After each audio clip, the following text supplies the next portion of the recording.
You're watching Do We Really Care? I'm Afrida Rahman Ali. We are going to talk about the Uniform Civil Code. There is so much buzz around it.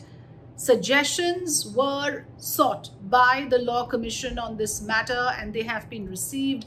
Now the question is whether the government is going to go ahead with its implementation. Before we go into the nitty-gritties, what I'm going to do here is first give you an overview of what the Uniform Civil Code seeks to cover, what are the primary arguments in favor of it, and what are the primary arguments against it.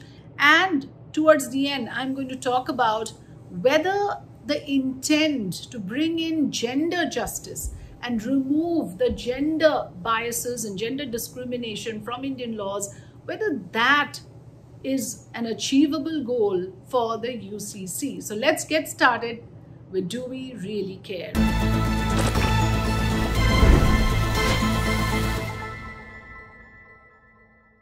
Uniform Civil Code covers marriage, divorce, succession laws, inheritance, adoption, and maintenance as well. So these are the 6 areas that the Uniform Civil Code seeks to cover. Now, if I can give you a brief timeline to this entire issue, in 1954, the passage of Special Marriage Act provided permission of civil marriage above any religious personal law. That was the first seeds, I would say, of the Uniform Civil Code in this particular law that was passed in 1954. Now, 1956 came in the Hindu Code Bill, which was passed, dividing personal laws into 2 parts, common Indian citizen and Muslim community. 56 to 1986, Rajiv Gandhi's government's law in Shah Bano case widened the difference in civil rights. Like I said, in 56, already 2 categories were created, but in Shah Bano judgment actually widened that particular divide and made it very clear that civil rights will be different for Hindus and Muslims. 2003, President Abdul Kalam supported UCC. That was again looked at as a landmark statement and decision. 2015 is when the Supreme Court asserted the need for Uniform Civil Code. Now, let's in fact tell our viewers very clearly that Article 44 of the Indian Constitution lays down that the state shall endeavor to secure a UCC for citizens throughout the territory of India. And this is what the ruling party has been harping upon a lot when it talks about UCC. Now, what are the arguments in favor of the Uniform Civil Code? 3 primary arguments: uniformity, gender justice, and secularism.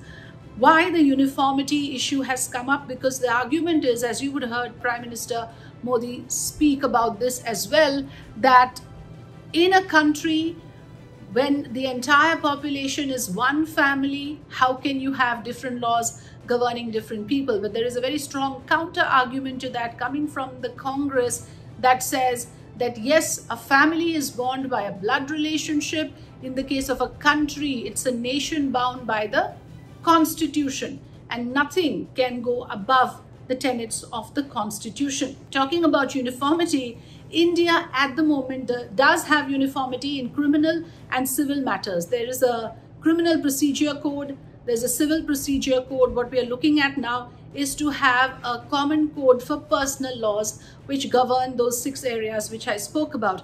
The second argument in favor of Uniform Civil Code is gender justice, that it will do away with the gender biases in existing laws. However, I'm going to quote from an author, a feminist author, who counters this argument. Secularism is the third argument made, that a secular nation needs to have a common law for all citizens rather than differentiated laws based on religion or religious practices. What are the arguments against Uniform Civil Code? The first and the most important being the preservation of plurality in a country like ours. What the argument basically says is the concept of one nation, one law cannot be applied to diverse personal laws of various communities. It also says that secularism does not necessarily contradict plurality. So to confuse the two or to merge the two is an error of judgment. Constitutional experts also say that the framers never intended total uniformity because personal laws were placed under concurrent list, which gave the power to legislate to Parliament and state assemblies. So why would it do that if the intent was to impose total uniformity?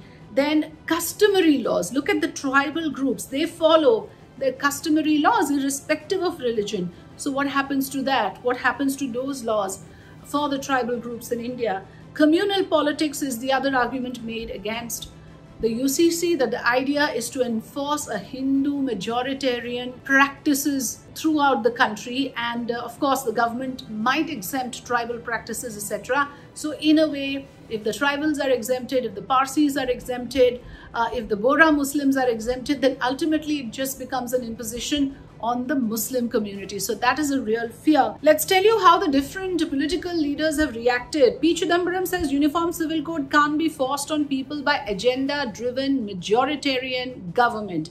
You have Uddhav Thackeray saying just opposing the Sharia law cannot be the basis of the UCC.